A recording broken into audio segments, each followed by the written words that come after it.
Hi, I'm Rinder, and I'm here at City Lights Bookstore in San Francisco.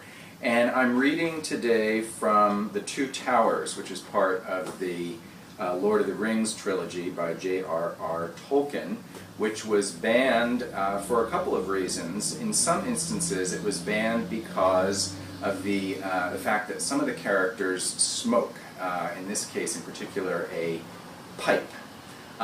And it was also banned in other instances because it was considered to be unchristian or anti-Christian, which was ironic, I guess is the right word, because Tolkien specifically thought about the book in terms of Christian allegory, or at least Christian values. So there you have it.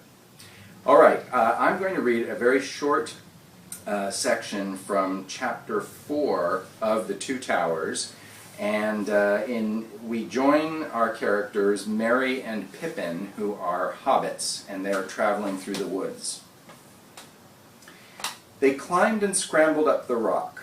If the stair had been made, it was for bigger feet and longer legs than theirs.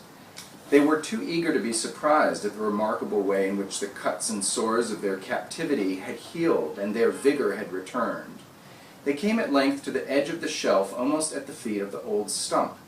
Then they sprang up and turned round with their backs to the hill, breathing deep and looking out eastward. They saw that they had only come some 3 or 4 miles into the forest. The heads of the trees marched down the slopes towards the plain. There, near the fringe of the forest, tall spires of curling black smoke went up, wavering and floating towards them. "The wind's changing," said Merry. "It's turning east again. It feels cool up here." "Yes," said Pippin, "I'm afraid this is only a passing gleam, and it will all go gray again. What a pity. This shaggy old forest looks so different in the sunlight. I almost felt I liked the place." "Almost felt you liked the forest? That's good. That's uncommonly kind of you," said a strange voice. "Turn round and let me have a look at your faces. I almost feel that I dislike you both. But do not let us be hasty. Turn around." A large knob-knuckled hand was laid on each of their shoulders, and they were twisted round, gently but irresistibly. Then 2 great arms lifted them up.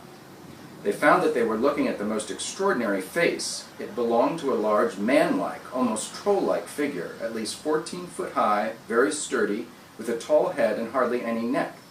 Whether it was clad in stuff like green and gray bark, or whether that was its hide, was difficult to say. At any rate, the arms, at a short distance from the trunk, were not wrinkled, but covered with a brown, smooth skin. The large feet had 7 toes each.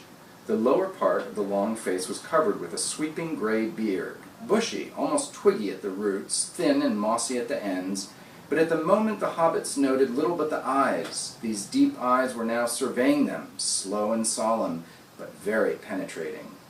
They were brown, shot with a green light. Often afterwards, Pippin tried to describe his first impression of them. One felt as if there was an enormous well behind them, filled up with ages of memory and long, slow, steady thinking, but their surface was sparkling with the present, like sun shimmering on the outer leaves of a vast tree, or on the ripples of a very deep lake.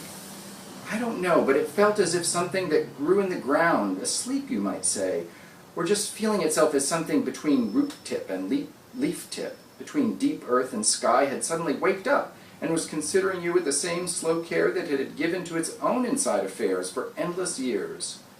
"From whom?" murmured the voice, a deep voice, like a very deep woodwind instrument. "Very odd indeed. Be not hasty, that is my motto. But if I had seen you before I heard your voices, I liked them, nice little voices. They reminded me of something I cannot remember.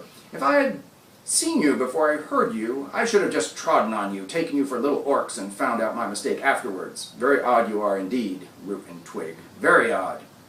Pippin, though still amazed, no longer felt afraid. Under those eyes he felt a curious suspense, but not fear.